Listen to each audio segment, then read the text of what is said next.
Hello everyone, welcome to my channel Stock in the Box. So this is going to be the first video that I'll be posting on my channel. I have created this YouTube channel to create content around stock analysis of different companies. I'll also be uploading content around personal finance. So let's take a look at our stock today.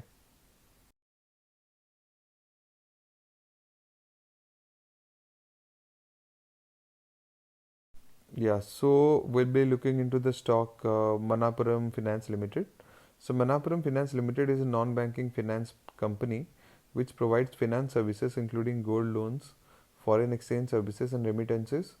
The company offers cash loan against the gold pledge and also offers its customers with money transfers and foreign exchange services. It also ventures into the foreign exchange business with the Reserve Bank of India having granted an authorized dealer. The bank was founded by V.C. Padmanabhan in 1949 and is headquartered in Thrissur, India.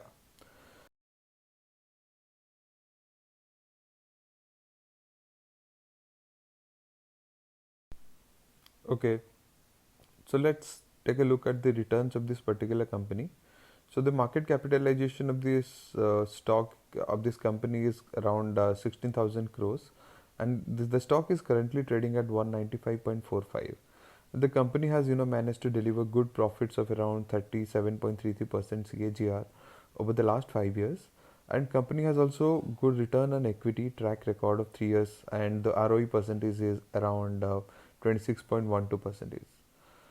And there is also an investment checklist that you should look into before putting your money in a stock. The first important parameter is the intrinsic value.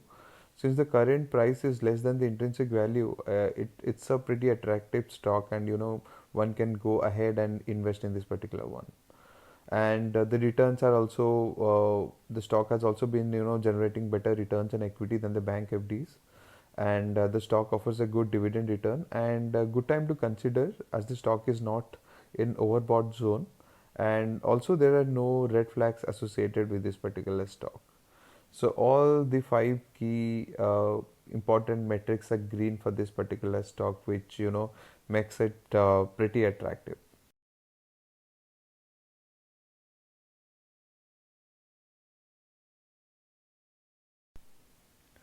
Okay, so in this particular slide, we will look into the P&L statement of Manappuram Finance. One of the key thing that one should look into in a P&L statement while analyzing the stock is the revenue and the net profit. If you look into the revenue numbers of this company, it has increased over the years. If you compare, if you look into the revenue figures in the year 2017, it was nearly 3,400 crores, but currently the revenue has increased to 6,331. So these are pretty healthy numbers.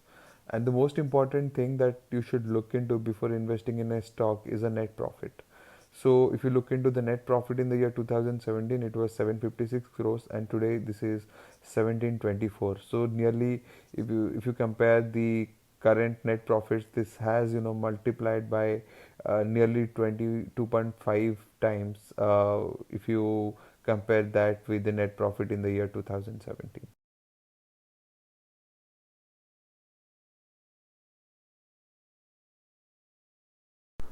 So in this particular slide, we'll look into the shareholding pattern. So this is one of the key element that you should look into before deciding if you should invest in this in a particular stock or not. And while looking at the shareholder pattern, ensure that the promoters are holding a significant percentage of the share. In this case, the promoters are holding nearly 34% of the shares.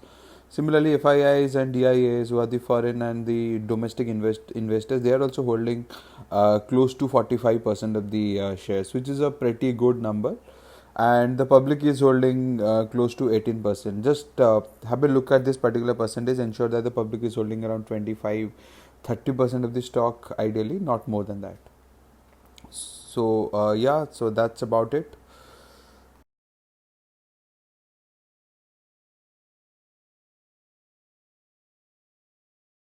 So thanks a lot for watching this video. Please like and subscribe if you like the content. And I'll close the video by saying this: whatever videos or whatever stock analysis that I'll be doing will purely for educational purpose. You just, the whole idea is to make you understand how do you analyze stocks before investing in it. So yeah, thanks a lot, guys. Thank you.